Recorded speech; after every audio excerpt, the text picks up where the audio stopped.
Hello बेटा, मैं आपका पुष्य भैया। सभी दोस्तों को जय श्री राम। आज की इस वीडियो में मैं आपको बताऊंगा कि आपके 95% किस प्रकार आएंगे।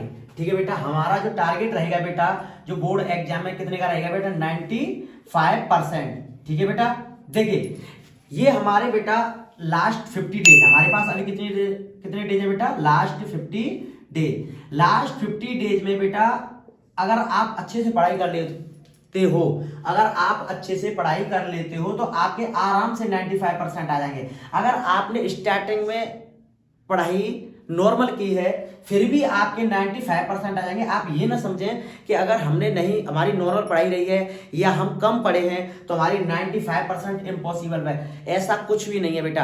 अगर अभी भी हमारे पास अभी 50 डेज है, अगर आप अभी भी अच्छी मेहनत से पढ़ाई करते हो, अच्छे से फोकस करते हो पढ़ाई पर, तो आपकी 95% आराम से आ जाएगी।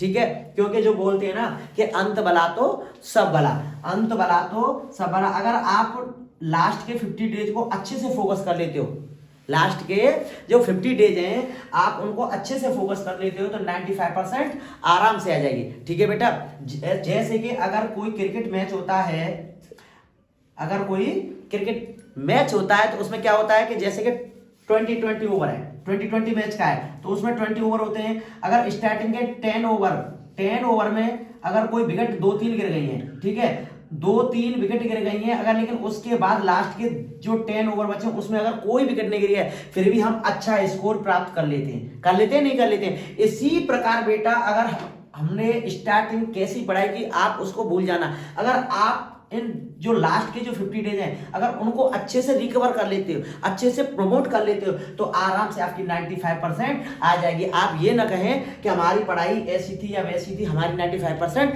कैसे आएगी। 95% कोई इम्पॉसिबल नहीं है, 95% कोई इम्पॉसिबल नहीं है, 90% कोई इम्पॉसिबल नहीं है। जो आप जैसे लोग ही 90, 95 और 98% लेके आते हैं बेटा, समझ में आ रहा नहीं आ रहा है, तो आपके लिए कोई भी ये काम इम्पॉसिबल नहीं है। ठीक है, देखिए आपको मैं बता दूं आपको कि 95% आएगी कैसे। कुछ कंडीशंस हैं, कुछ स्टेप्स हैं, आप उनको फॉलो करना, और फॉलो करोगे तो बेटा मैं कह सकता हूं कि आराम से 95% आ जाएगी। क्योंकि अभी हमारे पास 50 डेज को कह सकते हैं कि बेटा 2 मंथ है हमारे पास, 2 महीने हैं अभी, तो 2 महीने में हम आराम से बेटा ऐसी तैयारी कर लेंगे। ठीक है, कुछ मैं टैप्स बताऊंगा, टैप्स के अकॉर्डिंग ही आपको पढ़ना है। ठीक है, और आराम से 95% आ जाए। देखिए टैप्स क्या है, देखिए कुछ टैप्स है उन पे आप रिकवर करना है। ठीक है, आपको देखिए बेटा आपका जो फर्स्ट टैप है वो है बेटा आपका हैंड राइटिंग।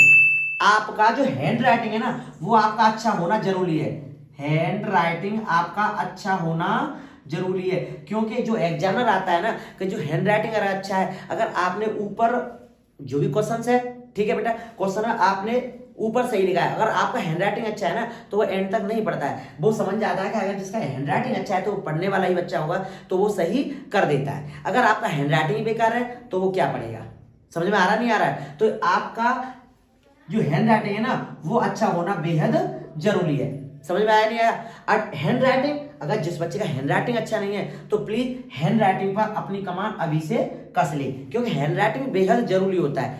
ठीक है, देखिए सेकेंड बात, आज कल जो भी कॉपी चेक होती है बेटा वो स्टेप वाइज होती है। कैसे होती है बेटा, स्टेप वाइज। उसमें भी जो स्टेप मार्किंग जो मार्क्स मिलते हैं वो मिलते हैं बेटा स्टेप के अकॉर्डिंग। स्टेप मार्किंग होती है बेटा, अगर कोई क्वेश्चन 5 नंबर का बेटा, कोई क्वेश्चन 5 नंबर का है, अगर आपने आधा या आधे से अधिक सही किया है तो आपको आराम से उसमें 3 नंबर मिल जाएंगे, 3 नंबर मिल जाएंगे। समझ में आ रहा नहीं आ रहा है, तो यही जो 3 नंबर है ना वो हमें हमारे 95 और 90, 80, 85 के परसेंट की तरफ लेके जाते हैं। समझ में आ रहा नहीं आ रहा है। अच्छा, आप ये मत सोचना कि अगर आपका कोई लॉन्ग क्वेश्चन है, कोई आपका लॉन्ग क्वेश्चन है, अगर आप कहीं उसको भूल रहे हैं तो आप उसे न करें। ऐसा मत करना बिल्कुल भी बेटा, क्योंकि आजकल जो कॉपी चेकिंग होती है बेटा वो स्टेप मार्किंग के अकॉर्डिंग ही होती है। जब स्टेप मार्किंग के अकॉर्डिंग कॉपी चेक होगी तो अगर आप जहां से भी भूल रहे हो या जहां से भी आपने गलत किया है वो उसी स्टेप को या उसी स्टेप मार्किंग को हटाएगा, लेकिन उसके अकॉर्डिंग जो सही किया है उसके अकॉर्डिंग आपको मार्क्स मिलेगा। समझ में आ रहा नहीं आ रहा है। देखिए आपको पढ़ना कैसे, जैसे कि कोई चैप्टर है, जैसे कि कोई चैप्टर है, अगर चैप्टर में क्या होता है बेटा आपका एमसीक्यू होता है। क्या होता है बेटा, एमसीक्यू होता है, शॉर्ट होता है है बेटा, और होता है आपका लॉन्ग। आपका क्या होता है बेटा, लॉन्ग होता है। तो सबसे पहले आप जो शॉर्ट क्वेश्चंस है ना, शॉर्ट क्वेश्चंस आप उनको पढ़ें, जो शॉर्ट क्वेश्चंस हैं आप उनको पढ़ें, या सबसे पहले आप चैप्टर को पढ़ लें, ये भी सबसे अच्छा है। सबसे अच्छा जो क्राइटेरिया होता है वो सबसे पहले इस चैप्टर को पढ़ लें, ठीक है। इस चैप्टर से ही आपके एमसीक्यू आएंगे, है ना, चैप्टर से ही तो एमसीक्यू आएंगे, और चैप्टर से ही आपके शॉर्ट आएंगे, और चैप्टर से ही पहले लॉन्ग आएंगे, ठीक है। अगर आपके पास, हमारे पास भाई अब 50 डेज हैं तो टाइम तो कम बचा है, लेकिन अगर हमारा हर सब्जेक्ट का अगर चैप्टर पढ़ने के लिए टाइम नहीं है तो आप इनके सीधे सबसे पहले आप शॉर्ट क्वेश्चंस को पढ़ें।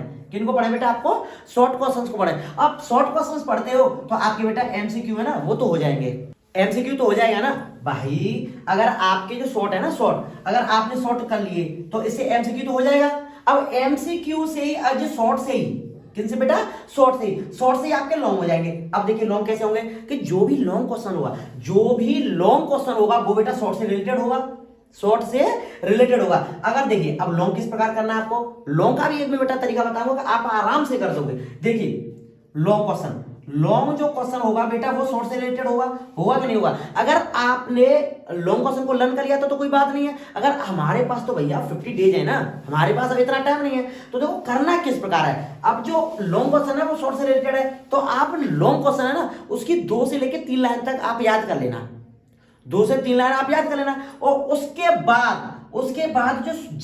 जो शॉर्ट क्वेश्चन है, जिस शॉर्ट क्वेश्चन से वो क्वेश्चन रिलेटेड है, जिस शॉर्ट क्वेश्चन से जो लॉन्ग क्वेश्चन रिलेटेड है, आप अगर उस क्वेश्चन को भी लिख देते हो ना तो वो पूरे मार्क्स ही देगा, पूरे मार्क्स देगा, मैं 100% श्योर कह सकता हूं। लेकिन इसके लिए सबसे बेहद इंपॉर्टेंट रोल ये करेगा कि आपका जो हैंड राइटिंग है ना वो अच्छा होना जरूरी है, ठीक है। क्योंकि जो एग्जामिनर होता है ना, हर किसी को जल्दी की पड़ती है ना, जल्दी की पड़ती है, तो लॉन्ग क्वेश्चन को 3 लाइन अच्छे से पढ़ेगा, हाँ स्टार्टिंग सही की है, ठीक है। उसके बाद उस जो शॉर्ट क्वेश्चन रिलेटेड है ना उसको ठोक देना, ठीक है, उसको ठोक देना। उसके बाद 1 या 2 लाइन नीचे से, 1 या 2 लाइन नीचे से जो लॉन्ग की है उसको याद कर लेना।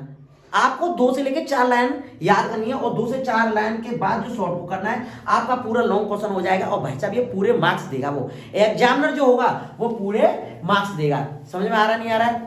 तो देखिए जो अच्छे मार्क्स की जो कंडीशंस थी वो मैंने आपको बताई, लेकिन अब उसके बाद देखिए अब आपका हैंड राइटिंग हो गया, ठीक है, short question, MCQ, long question. अच्छा पढ़ने किस प्रकार है बेटा, आपको पढ़ने किस प्रकार है, देखिए आपकी जो एनसीईआरटी है, कौन सी है बेटा, एनसीईआरटी, वो तो आपने पढ़ी होगी। आपने जो एनसीईआरटी है वो तो आपने पढ़ी होगी। और एनसीईआरटी के बाद बेटा जो भी आपके जो रिलेशन में थे, जो भी आपके रिलेटिव है ना, उनसे सैंपल पेपर ले लेना। आपका कोई बहन हो, भाई हो, जो भी फ्रेंड हो, रिलेटिव्स हो, आप एनसीईआरटी के साथ साथ सैंपल पेपर ले लेना, सैंपल पेपर ले लेना मार्केट से, ठीक है बेटा।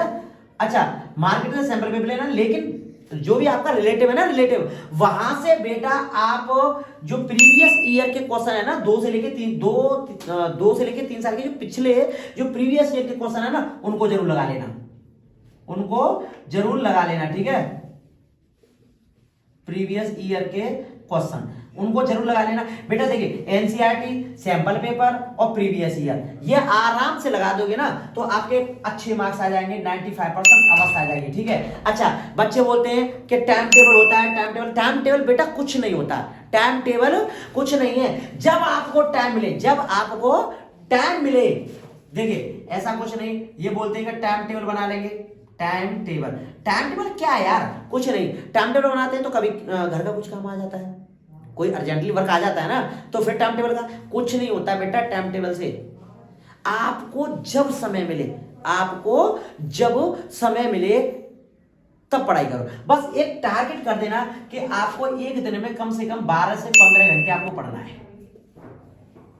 कितने घंटे पढ़ना है आपको, 12 से लेके 15 घंटे आपको पढ़ना है, तो पढ़ना है, ठीक है। 12 से लेके 15 घंटे आपको पढ़ना है।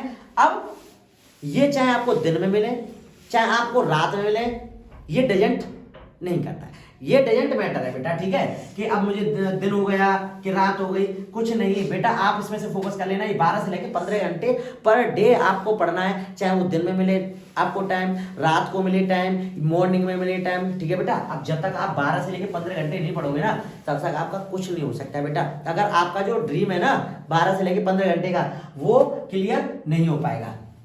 जो ड्रीम है ना वो ड्रीम का ड्रीम ही रह जाएगा, ठीक है। 12 से लेकर 15 घंटे आप पढ़ोगे ना तो आराम से आ जाएंगे। देखिए अच्छे मार्क्स आ जाओगे, आप अच्छे से बता सकते हो, अच्छे से बता सकते हो। अब आपकी 60%, 55% ये आता है ना, तो आप बता भी नहीं सकते, क्योंकि आपके जो रिलेटिव्स हैं ना सबसे पहले आपको यही पूछेंगे कि आपके कितने मार्क्स आए। आपके जो पेरेंट्स होंगे उनको पूछेंगे, मम्मी को, पापा को, जो भी है, कि आपके लड़के के कितने आए। तो क्या है यार, अगर आप अच्छे मार्क्स लेके आए तो आप वो सीना तान के तो कह सकते हैं ना कि मेरे बेटे के इतने आए, है ना। लेकिन इसके लिए आपको अच्छे से पढ़ना पड़ेगा। अरे आप अपने लिए नहीं पढ़ सकते, लेकिन अपने माता पिता के लिए तो पढ़ सकते हो, अपने माता पिता के स्वाभिमान के लिए तो पढ़ सकते हो। जिससे अब क्या है, अब कम मार्क्स आते हैं तो पेरेंट्स भी क्या कहेंगे, हैं, तो अच्छा उनको भी फील अच्छा नहीं होगा। अगर आपको उनको अच्छा फील करना है तो 12 से लेके 15 घंटे तो आपको पढ़ना पड़ेगा। अगर 12 से 15 घंटे पढ़ते हो तो 100% कह सकता हूं कि आपके 90 से ऊपर ही मार्क्स आएंगे, जो कि आपको अच्छे लेवल की तरफ लेके जाएंगे। समझ में आ रहा है ना बेटा। देखिए आपका हैंडराइटिंग स्टेप मार्किंग होती है वो, और बेटा MCQ, short question, long question, ये आपको करने उस, और करने कैसे बेटा, एक एनसीईआरटी बुक, सैंपल पेपर लगा देना और प्रीवियस ईयर के क्वेश्चन लगा देना, ठीक है। और अपनी जो मेहनत है ना उसको कंटिन्यू रखना, ठीक है, कंटिन्यू रखना। आप इसमें बिल्कुल भी बेटा कमी मत करना, क्योंकि हमारे पास टाइम है ना वो केवल 50 दिन का बचा है। और ऐसा मत सोचो कि स्टार्टिंग में क्या रहा, कोई दिक्कत नहीं बेटा, जो एंडिंग पॉइंट होता है ना वो सबसे अच्छा होता है, ठीक है। यही है आज के लिए, इतना ही। सभी दोस्तों को जय श्री राम, जय हिंद, जय भारत।